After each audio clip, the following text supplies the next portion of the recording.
Dans cette vidéo, nous allons voir le vocabulaire sur les angles. Alors, on ne va pas travailler avec le rapporteur, contrairement à ce qu'on va voir ici. En sixième, vous aviez vu le vocabulaire sur les angles aigus, les angles obtus, les angles droits et les angles plats. Nous allons, cette année, travailler sur d'autres noms avec les angles, puisque les angles, nous allons les mettre deux par deux. On va avoir plusieurs cas de figure. On va commencer par les trois premiers aujourd'hui. En premier, je vous présente les angles complémentaires.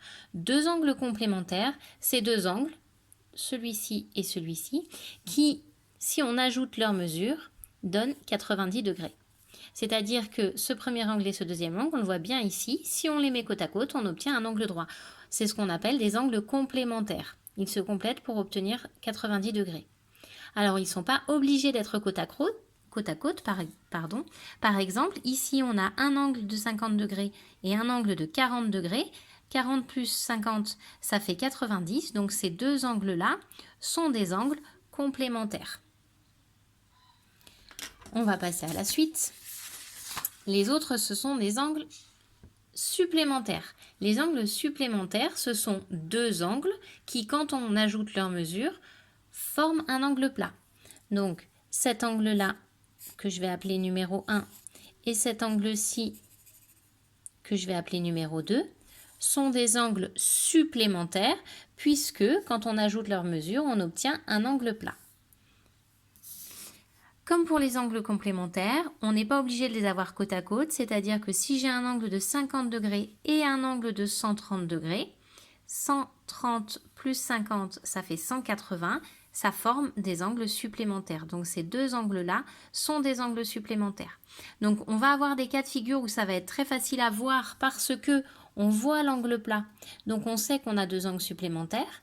Par contre, parfois, il va falloir regarder les mesures des angles qui vont être données dans les exercices pour réussir à le comprendre. On va faire la même chose sur les angles complémentaires. Je ne vous ai pas montré, je reviens dessus. Parfois, on va voir l'angle droit. Et dans ce cas-là, on sait que nos deux angles sont complémentaires parce qu'on voit l'angle droit, donc on sait qu'on a 90 degrés. Parfois, il va falloir utiliser les mesures qui vont être données dans les exercices. Donc, angle complémentaire, angle supplémentaire, on fait attention, les deux mots se ressemblent.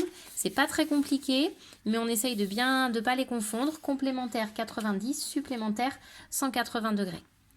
Le dernier type d'angle qu'on va voir ici, c'est ce qu'on va appeler des angles opposés par le sommet. Alors, les angles opposés par le sommet, ils sont très faciles à reconnaître. Ça forme une croix. On a un seul cas de figure.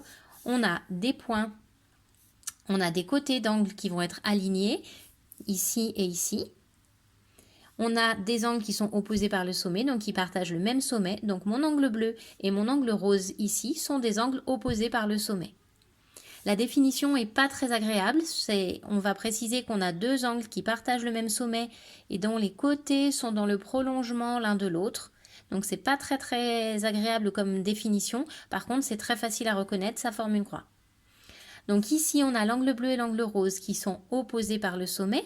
On aurait aussi celui-ci là et celui-là qui sont également des angles opposés par le sommet, puisqu'ils ont le même sommet et puis leurs côtés sont dans le prolongement l'un de l'autre. Donc on va obtenir deux paires d'angles qui vont être opposés par le sommet. Et la particularité des angles opposés par le sommet, c'est qu'ils ont la même mesure. C'est-à-dire que si je vous donne la mesure de celui-ci, vous savez par déduction que l'angle qui est opposé par le sommet va avoir la même mesure. Je suis désolée des flous qui apparaissent, mais je fais au mieux pour stabiliser tout ça. Et ensuite, par calcul, on va pouvoir trouver tous les autres angles. Mais on verra ça dans notre prochaine séance. Donc aujourd'hui, on retient complémentaire, supplémentaire et opposé par le sommet.